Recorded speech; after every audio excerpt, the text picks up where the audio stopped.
Assalamualaikum warahmatullahi wabarakatuh. Untuk kalian yang mau nonton video ini, sebelum dilanjutkan, sekali lagi Mas Tulus tegaskan, Mas Tulus tidak pernah memaksa jenengan untuk mempercayai apa Mas Tulus sampaikan, dan tidak pernah memaksa untuk menerapkan kemudian mempercayai segala sesuatu yang ada di video ini. Oke? Suka tonton, tidak suka silahkan di skip. Terima kasih orang baik. Assalamualaikum warahmatullahi wabarakatuh. Sebelum kita lanjut tonton videonya, saya tegaskan sekali lagi bahwasanya saya tidak membuka praktek dimanapun dan tidak menerima tarif berapapun. Terima kasih. Jangan lupa like, komen, dan subscribe ya. Terima kasih orang baik. Jangan lupa like, komen, dan subscribe ya. Terima kasih orang baik.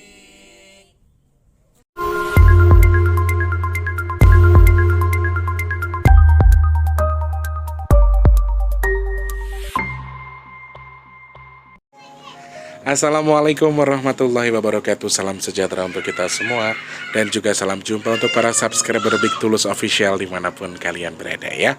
Alhamdulillah ketemu sama Mas lagi hari ini di hari Selasa tanggal 28 Juni 2022. Guys, ini sudah sangat siang dan Mas T baru selesai semua kegiatan hari ini, dan ini baru syuting, ini baru bisa ambil tag ini jam 2 sore ya. Sudah mempersiapkan diri, tapi ya namanya kegiatan terus ada, dan ini baru selesai, ini baru bisa syuting buat nemenin kalian lagi ya. Selamat pagi, siang, sore, dan juga malam untuk para subscriber Big Tulus Official tanpa terkecuali. Dari Sabang sampai Merauke, dari Papua sampai Pulau Rote, di dalam dan juga luar negeri, Mas Tulus ucapkan selamat datang. Salam rindu, salam kangen buat semuanya. Untuk yang baru pertama kali nonton video ini, Mas Tulus ucapkan salam kenal, halo, nama saya Tulus. Jangan lupa langsung di subscribe, dihidupkan tombol loncengnya juga. Buat kalian yang sudah sering bolak-balik ke sini, Mas Tulus ucapkan selamat datang. Jangan lupa disupport dengan like, di share, kemudian dibantu juga dengan untuk teman-teman yang tidak meskip iklan yang pendek. Kalau yang panjang boleh. Sedekah mau yo ndak popo, ndak mau juga ndak popo ya. Seikhlasnya jenengan saja. Kalau mau pengen Mas Tulus bisa dapat gaji bulan ini ya minimal jangan skip yang pendek. Kalau yang panjang boleh ya. Iklannya. Jadi Mas Tulus itu gajiannya pirang bulan pisan, Mas. Kadang 2 bulan sekali, kadang 3 bulan sekali. Kalau lagi sepi bisa 5 bulan baru gajian. Maklum, channelnya masih sangat kecil kali ya. Masih sangat kecil sekali. Jadi kalau dibilang saya mau fokus cari uang di sini ya, kalau emang jadi rezeki saya alhamdulillah, kalau tidak pun ya tidak masalah ya. Allah akan kasih rezeki sesuai dengan usaha kita. Selamat pagi, siang, sore, dan juga malam untuk para subscriber Big Tulus Official tanpa terkecuali buat semuanya saja.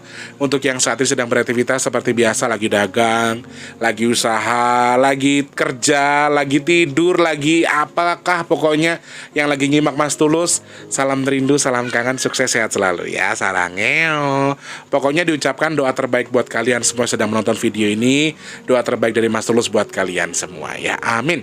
Untuk yang teman-teman yang sudah membantu kegiatan Big Tulus Official, untuk yang masih pengen bantu supaya nanti di akhir bulan Juli ada tetap sedekah yang namanya sedekah nasi box. Caranya mudah sekali, langsung transfer Rp12.000 satu nasi boxnya, minimalnya segitu. Karena satu nasi boxnya kita harga Rp12.000, selebihnya terserah kalian. Transfernya kemana Mas Tulus? Ke nomor rekening yang ada di kolom deskripsi ya. Transfernya Rp12.000. Yang di nomor rekening BRI yang ada di kolom deskripsi atas nama Tulus Rianto. Rp12.000 maksimal, terserah kalian ya. Untuk minyak bidara baru hari ini ada pengiriman, teman-teman yang sudah Indian, Mas Tulus harap untuk sabar karena stoknya juga tipis sekali. Teman-teman yang mau pesan minyak bidara mudah banget caranya, sebutkan nama, nomor HP, kemudian alamat lengkap, RT, RW, dan lain sebagainya ya. Dan harganya Rp180.000 belum termasuk ongkos kirim. Nah, tapi teman-teman yang sangat membutuhkan, teman-teman yang betul-betul membutuhkan tapi belum bisa bayar sekarang, nanti nunggu gajian kah, atau memang ingin mencoba terlebih dahulu, tidak masalah. Silahkan langsung hubungi Mas Tulus, sebutkan nama, nomor HP, alamat lengkap ya. Di kolom deskripsi ada nomor WhatsApp yang 0857 sekian itu khusus buat pemasaran minyak bidara ya teman-teman. Terima kasih orang baik yang sudah membantu kegiatan baik Big Tulus Official tanpa terkecuali, yang sudah bantu untuk sedekah nasi box, sudah bantu untuk beli minyak bidara, sudah nyawer Mas Tulus juga terima kasih banyak. Berkah melimpah buat semuanya sudah membantu kegiatan baik terus yang ada di Big Tulus Official. Pokoknya cuma bisa mendoakan yang terbaik buat kalian semua, ditukar dengan rezeki lebih melimpah lagi, ditukar dengan kesehatan, ditukar dengan dimudahkan segala urusan baik, dan juga ditukar dengan dengan qabullah hajat yang jenengan harapkan ya. Allah qabul hajat apapun, hajat baiknya yang jenengan niatkan dengan bersedekah amal Mas Tulus, semoga dikabul sesuai dengan apa yang jenengan cita-citakan. Amin ya Allah. Terima kasih orang baik. Oke. Cukup itu saja openingnya, jangan panjang-panjang karena openingnya begitu terus ya setiap hari. Ya namanya opening ya, dimana-mana kadang-kadang channel YouTube juga selalu seperti itu, opening dan juga closingnya ya. Mau bahas apa hari ini Mas Tulus? Oke, gini, banyak teman-teman yang bertanya, ternyata di video sebelumnya itu yang merasakan firasat atau merasakan hal yang seperti yang Mas Tulus rasakan itu bukan cuma 1-2 orang, tapi beberapa orang juga mengalami. Sebagian besar justru mengalami hal yang sama. Mas Tulus klarifikasi dulu, Mas Tulus jelaskan dulu, Mas T jelaskan dulu. Yang Mas T maksud di sini adalah ketika jenengan sudah periksa kesehatan, sudah periksa kondisi kesehatan tetapi semuanya normal. Jadi bukan berarti aku masih baca ke beberapa komentar yang menurut aku nggak nyambung. Ya, bukan nggak nyambung, tapi tidak nyambung dengan apa yang Mas Tulus sampaikan. Mas Tulus sudah tegaskan sebelumnya kalau yang merasakan firasat ini biasanya firasat yang di luar nalar, berarti jenengan yang sudah periksa kesehatan. Ya, kalau memang ada penyakit migrain, ada penyakit ini ya mungkin saja itu bukan pertanda gitu loh teman-teman. Jadi ada yang bilang aku udah setahun Mas Tulus sakit kepala. Kalau itu kayaknya emang bukan pertanda ya, tapi emang penyakit. Jadi nah, hal-hal yang Mas Tulus maksudkan di video sebelumnya soal firasat dan lain sebagainya ini menurut aku adalah satu hal yang tidak bisa dirasakan oleh orang lain, dan bagi mereka yang sudah periksa kesehatan tapi ternyata kesehatannya baik-baik saja, tapi ternyata mengalami hal yang Mas Tulus sebutkan di video sebelumnya. Itu clue paling utama. Jadi jangan mentang-mentang lagi sakit terus malas periksa. Oh jangan, aku indigo. Oh aku indra keenam. Aku oksigen. Oh aku play next media. Aku ini. Jangan. Kalian tidak perlu merasa kalian indigo. Kalian tidak perlu merasa kalian punya kelebihan. Tapi ketika kalian sakit, ya periksa dulu ke dokter. Tetapi ketika sudah periksa tapi ternyata tidak ada pertanda apapun, ya mungkin saja ini pertanda yang Allah berikan ke kita supaya memberikan wejangan atau setidaknya itu memberikan clue kepada orang sekitar kita. Oh ini, oh kejadiannya seperti ini, akan ada seperti. Tapi bagi kalian yang sudah periksa kesehatan, jangan mentang-mentang gue IndiHome, gue sakit, gue nggak mau ke dokter, berarti ini feelingmu ada musibah ya. Jadi gini teman-teman, secara garis besar sebetulnya firasat itu sangat-sangat bisa dibedakan. Firasat yang kita rasakan ini sangat-sangat bisa dibedakan. Teman-teman, beberapa hari belakangan ini banyak sekali yang mengalami hal yang sama. Contoh hal kecilnya adalah kayak saya rasa sedih yang luar biasa, yang tanpa sebab, tanpa alasan, tiba-tiba lagi diem tuh tiba-tiba nangis. Kayak ada sesuatu yang mau terjadi tapi kita nggak tahu. Nah, jadi menurut aku secara garis besarnya ya teman-teman, kalau toh kalian juga merasakan hal yang sama tapi ternyata kesehatan kalian sedang oleng, ya mungkin kemungkinan kecil kalau itu adalah firasat. Tapi kalau hal yang seperti ini sebetulnya memang bisa dirasakan, bisa kita tebak, bisa kita terka. Tetapi memang sekali lagi setiap anak yang memiliki naungan leluhur, entah itu indigo ataupun dia punya indera keenam dan lain sebagainya, biasanya memang ada kadarnya masing-masing, ada batasannya sendiri. Jadi jangan mentang-mentang kepala gue pusing nih berarti mau ada gempa. Jangan seperti itu juga. Kalau lu pusing ya lu periksa ke dokter. Lu jangan ngerasa lu IndiHome, lu jangan ngerasa lu hebat karena lu dipilih jadi anak-anak pilihan Tuhan, ibaratnya pilihan Allah.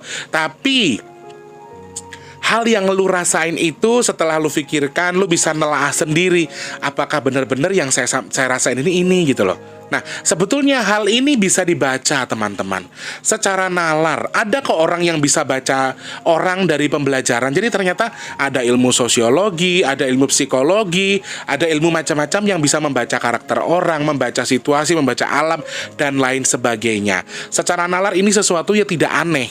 Tidak selalu karena gangguan jin, tidak selalu karena kita ada gangguan naungan leluhur, tetapi memang ini bisa kita baca secara nalarnya. Tapi memang garis besarnya yang banyak ngalamin adalah anak-anak yang memiliki kelebihanku khusus, baik itu IndiHome, Next Media, kayak gitu-gitu pokoknya ya. Jadi orang-orang yang memiliki kelebihan khusus. Dan satu lagi, sebetulnya hal ini bisa sangat-sangat kita bedakan. ya. Jadi jangan mentang-mentang sakit, aku berarti IndiHome, aku bisa ngerasain. Kita sakit terus tiba-tiba besoknya ada musibah lah. Oh, berarti gara-gara aku sakit kemarin. Nah, bukan. Sebetulnya tidak selalu seperti itu. Nah, ini aku kasih tips buat kita yang merasakan hal yang sama seperti yang Mas Tulus rasakan. Ketika Mas Tulus merasakan sesuatu yang mungkin ini adalah sebuah pertanda buruk, dalam hati saya mengatakan begini, ya Allah, mudah-mudahan Kau tangguhkan ya Allah. Ya Allah, semoga tidak terjadi apa-apa. Jadi jangan meloho gitu loh. Jangan selalu meloho ketika kita belum mengatakan sesuatu. Oke, di video mungkin Mas Tulus mengatakan akan ada ini, akan ada itu. Tapi sebelum Mas Tulus mengangkat video itu, Mas Tulus dalam hati sudah mengcover itu semua dengan mengatakan, ya Allah, mudah-mudahan jangan sampai terjadi. Jadi jangan mentang-mentang ini terus, besok tuh gak bisa, Bali harus gempa, ujung kulon harus gempa, Sukabumi harus gempa. Jangan seperti itu. Kita harus tahu batasan kita, ya. Firasat ini sebetulnya bisa dirasakan, bisa dibedakan, tapi karena ini bisa dirasakannya hanya di orang-orang tertentu, ya menurut aku ya tidak akan semudah orang-orang menilai seperti biasanya gitu loh. Dan satu lagi, mungkin tidak akan kena nalar, tidak akan seperti nalarnya manusia pada umumnya. Dan maaf dalam tanda kutip, kita terkesan aneh, kita terkesan gila, menurut aku sih gitu ya. Kita terkesan kayak kurang waras kalau bagi yang menyimak. Serek bentar ya, aku tiba-tiba haus.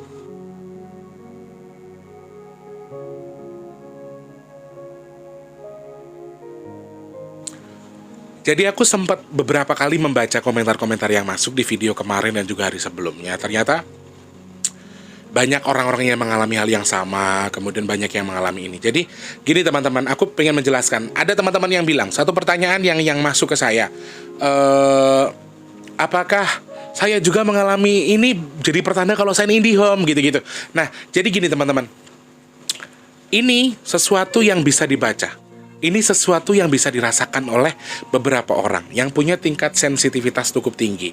Sensitivitas yang ini berasal dari Allah sebetulnya. Dan rasa ini adalah sebuah feeling. Dan feeling tadi tidak selalu bersumber dari jin sebetulnya. Jadi ada energi di tubuh kita yang ini di luar jin ya, ini di luar naungan leluhur ya. Ada energi di tubuh kita. Jadi leluhur itu kan nggak mungkin nempatin kita atau ibaratnya ngikutin kita atau menaungi kita kalau kita ini orang biasa-biasa saja. Ya, pasti ada sedikit lebihnya kita daripada orang lain. Entah kita lebih bodoh, entah kita lebih sensitif, entah kita lebih pintar, dan lain sebagainya. Yang pasti mereka menilai kita, mereka memilih kita karena kita punya kriteria khusus yang jarang orang punya, yang belum tentu orang bisa seperti kita. Gitu loh. Jadi tidak semua kadarnya dengan yang kalian lihat, dengan yang kalian rasakan, terus kalian klaim kalian indigo, terus sering mimpi, kemudian sering terjadi kenyataan seperti deja vu, kayak pernah ngalamin hal-hal yang itu adalah salah satu contoh kalau mungkin kita orang pilihan yang salah satunya terpilih menjadi orang yang sensitif, bisa membaca keadaan, bisa merasakan firasat sebelum adanya sesuatu. Itu sangat mungkin terjadi. Tapi sekali lagi, selain karena memang kita punya naungan leluhur, secara detailnya memang kita tuh punya energi tertentu yang memang sudah Tuhan kasih ke tubuh kita. Di luar energi jin, di luar energi leluhur, ya. Di luar itu kita sudah menjadi kriteria mereka. Mereka nggak mungkin milih kita sembarangan kok. Leluhur kita tuh sudah mengatur ini segala sesuatunya sudah karena izin Allah. Mereka mengukur ini, itu semua sudah diukur. Dan yang pasti kita memiliki energi yang bisa membaca atau bisa memprediksi alam ini sedang melakukan apa, alam sedang kondisi apa. Oke, secara garis besar yang banyak mengalami ini pasti mereka yang punya naungan leluhur. Tetapi di luar naungan itu kita sebetulnya juga punya energi di luar jin. Jadi ada yang bertanya ke saya, Mbak Anita Puspa kalau nggak salah, Mas Tulus, kenapa bangsa jin itu bisa lebih tahu sih soal kejadian yang akan datang gitu ya? Oke, ini masih misteri juga bagi saya karena sebagian bangsa jin, aku lebih tahu ketika mereka lebih tahu daripada aku. Mereka lebih paham daripada aku. Aku juga masih dalam hari ini masih sangat-sangat pengen tahu juga. Tapi memang hal seperti ini juga ada keilmuannya, ada jalurnya. Jadi sebetulnya membaca alam, terpilih menjadi orang yang menjadi naungan leluhur, punya khodam leluhur dan lain sebagainya, itu juga bukan orang-orang sembarangan. Jadi intinya kalian orang-orang spesial. Tetapi sekali lagi jangan bangga, jangan bangga diri dengan apa yang kalian punya, karena sekali lagi hal ada positif ada negatifnya, ada baik dan tidaknya. Sekali lagi mau kamu ilmu leluhur, nah kalau ilmu leluhur yang bagus, kalau ilmu leluhur yang baik, yang jelek kita mau ngomong apa? Nah, ini sesuatu hal yang harus kita pelajari sebetulnya. Nah, ketika kita bisa memiliki energi yang Allah berikan di tubuh kita, kemudian bisa mendeteksi alam, kita bisa merasakan. Jadi ada energi antara kita dan alam, antara kita dan bumi yang tidak bisa dihitung, tidak bisa diukur, tidak bisa dilihat, tidak bisa dipegang, tapi kita punya. Jadi setiap anak indigo itu sebagian besar menurut saya, sebelum dia dipilih sama leluhurnya menjadi dinaungi oleh leluhurnya, pasti dia anak yang punya energi tertentu. Biasanya macam-macam, ya. Biasanya karena tertentu, kemudian karena beberapa jenis kelainan genetik, kemudian ada beberapa hal yang memang dia ditakdirkan menjadi seperti itu. Ada juga loh anak indigo yang tidak memiliki naungan leluhur, ada juga. Jadi ada beberapa kriteria yang mungkin saja di luar kita. Nah, tapi sekali lagi aku sedikit ingin melebarkan ini supaya kita lebih memahami lagi bahwa firasat itu hampir semua orang merasakan. Yang memiliki naungan leluhur itu paling besar, ya.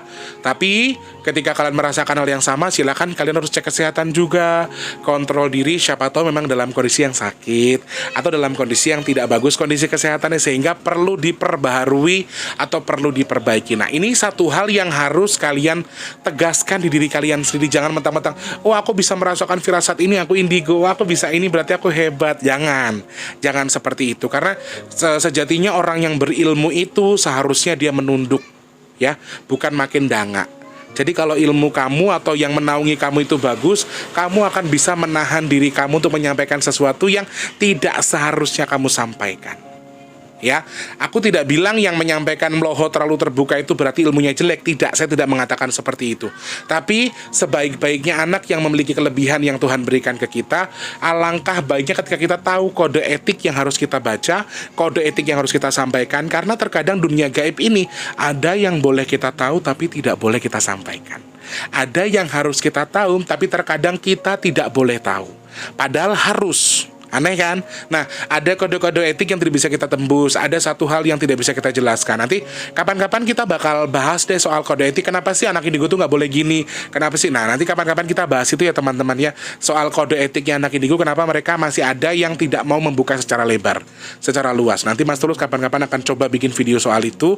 Kita bakal cari edukasi lagi soal hal ini dalam segi kita. Mudah-mudahan nanti ada edukasi dan juga ada pemahaman tertentu ya teman-teman ya. Jadi ketika kita dibaca sebagai seorang yang, oh lu lebih mempercayai jin dong, ya kan? Lu lebih mempercayai jin yang menyampaikan apa yang dia sampaikan, kemudian lu bisa menyampaikan ke orang-orang gitu loh. Nah, sorry teman-teman, yang aku maksud jin dalam kategori ini itu aku bisa membaca juga, aku bisa melihat juga mana jin yang memang dalam tanda kutip menurut aku negatif atau positif, menurut aku di situ. Dan bagi aku bangsa jin yang menjadi leluhur kita di alam Nusantara ini menurut aku sebagian besar banyak yang positif kok. Jadi meskipun ada beberapa orang yang mengatakan mau bagaimanapun mereka adalah jin, dan dalam agama kita memang tidak ada yang bisa dipercaya dari bangsa jin yang di luar, yang tidak menyembah Allah. Jadi sekali lagi memang tugas mereka menyesatkan kita. Jadi ada yang memang betul-betul mereka tahu, ada yang betul-betul mereka hanya malah memiringkan atau mensimpang siurkan, memanfaatkan keadaan kemudian menghasut kita menjadi salah ya. Teman-teman, itu sih sebetulnya yang ingin Mas Tulus sampaikan supaya kita lebih luas lagi memahami perasaan atau rasa kita. Jadi satu tips dari saya buat kalian yang punya rasa yang sama seperti yang saya rasakan, ketika mengalami sesuatu, memiliki sesuatu, jangan mudah menyampaikan itu kepada siapapun terlalu terbuka. Ya, terkecuali memang kamu sudah tidak tahan sama teman dekat kamu bilang, aku mimpi kayak gini, aku takut terjadi sesuatu karena habis mimpi kemarin ternyata ada kecelakaan beneran, habis mimpi kemarin ternyata ada tsunami dan lain sebagainya. Nah, ini hal-hal yang harus kamu pelajari. Tapi sekali lagi, ketika kamu merasakan hal yang tidak baik atau firasat yang tidak bagus, jangan suka meloho, jangan suka terbuka mulutnya sebegitu gampangnya menyampaikan. Tapi kita harus tahu. Intinya satu tip pesan saya buat kalian semua yang indigo, yang punya naungan leluhur, satu, ada hal yang boleh kamu tahu tapi tidak boleh kamu sampaikan. Ada hal yang mungkin saja harus kamu tahu tapi kamu tidak boleh tahu. Nah, ini cari sendiri artinya. Cari celah atau cari garis bawah atau istilah kata tuh cari arti dari apa yang Mas Tulus sampaikan. Aku yo bingung kadang-kadang mendengarkan kata-kata itu, tapi aku mengikuti apa yang seharusnya aku tahu kadarku sebagai seorang yang seperti ini. Aku hanya minta sama Allah ketika oke, orang menganggap aku indigo, bisa ngeliat jin dan sebagainya, terserah, hak mereka. Tapi menurut aku yang penting adalah aku pengen jadi orang yang bermanfaat. Dalam hal ini bermanfaat untuk orang banyak, ya. Dan kita belum bisa 100% kembali kepada Tuhan dengan cara kita, dengan Tuhan kita. Tapi setidaknya kita berbuat baik kepada orang lain, jangan jahat sama orang, dan terus berprinsip adalah menjadi manfaat bagi semua orang, jadi berkat buat semua orang. Menurut aku itu sesuatu yang baik-baik saja, ya. Mudah-mudahan bisa dipahami juga, karena banyak yang bertanya soal ini, dan aku pengen kasih edukasi sedikit. Maaf aku tidak menggurui, tapi ini hanya edukasi, kita sama-sama belajar. Mudah-mudahan dengan apa yang Mas Tulus sampaikan ini kita bisa memahami, oh aku punya firasat, tapi aku juga harus periksa kesehatan loh. Jangan mentang-mentang aku indigo, jangan mentang-mentang aku IndiHome, jangan mentang-mentang aku Next Media, tapi aku nggak mau periksa kesehatan. Kepala gue pusing, oh mau ada meledak, kepala gue pusing. Nah, jadi jangan tiba-tiba gini loh. Misalnya lu ngerasain firasat terus mau ada meledak di mana nih ya? Nah, gitu-gitu. Aku dulu sempet di YouTube pun aku sempet baca beberapa postinganku yang kepalaku sakit banget, mau gempa di mana lagi sih? Aku pernah loh nulis itu, teman-teman, jujur. Aku baru kaget ketika aku cek lagi. Aku pernah nulis seperti ini. Nah, seharusnya sebenarnya jangan terlalu terbuka. Kita tahan, kita minta sama Allah, mudah-mudahan energi kita bisa membantu untuk mengurangi itu. Atau yang kita mimpikan semoga semuanya salah. Jadi tetap berprasangka baik kepada siapapun, baik sama Allah, sama musibah sekalipun, berprasangka baik supaya Allah jadikan baik, ya. Kurang lebih begitu, teman-teman. Semoga apa yang Mas Tulus sampaikan bisa memberikan edukasi sedikit, memperbaiki apa yang kita pikirkan bahwa oke, kita memang seperti ini, tapi kita patut berbangga diri memang, tapi jangan kelebihan, ya. Boleh suka, boleh senang, bangga dengan apa yang kita punya, tapi jangan terlalu bangga dengan yang kita miliki. Karena terkadang ya ketika Allah sudah ingin mencabut, ya kun fayakun, ya. Yang paling dekat dengan kita satu hal, yang paling dekat dengan kita adalah maut. Kita nggak pernah tahu kapan Allah akan jemput kita. Jadi nggak usah sombong. Kamu punya kelebihan, kamu punya uang banyak, kamu punya ilmu apa, jangan pernah sombong sedikit pun, oke? Terima kasih banyak orang baik. Mas doakan yang sedang sakit semoga cepat sembuh, amin. Yang lagi dalam kondisi surat rezekinya semoga dilancarkan, amin ya Allah. Semoga juga untuk yang lagi kerja rezekinya diberkahkan, amin. Yang belum kerja cepat kerja. Yang dagang, yang usaha semoga dilancarkan dagangan, dilariskan, dikumpulkan rezekinya dengan mengumpul dengan baik, amin. Dan semoga yang punya hajat, punya niatan, dilariskan dagangannya, dikabul hajatnya, dan juga disegerakan apa niat-niat baiknya, amin. Dan semoga Allah jadikan saya dan juga dengan semua orang-orang pilihan Allah yang terhindar dari virus, penyakit, bala, dan juga musibah. Kabul. Terima kasih orang baik. Mas Tulus harus pamit dulu. Aku sih ada janji hari ini ya sama siapa gitu, ibu siapa yang dari Semarang. Jadi mudah-mudahan hari ini bisa ketemu. Dan Mas Tulus baru selesai syuting ini jam 2:30. Mudah-mudahan masih bisa ada waktu buat ketemu sama beliau, ya. Terima kasih orang baik. Sehat selalu buat kita semua. Murah rezeki, dimudahkan segala urusan baiknya, disukseskan untuk segala kegiatan-kegiatan baiknya, ya. Terima kasih. Selamat pagi, siang, sore, dan juga malam. Sampai jumpa. Wassalamualaikum warahmatullahi wabarakatuh. Dadah orang baik. Sehat selalu.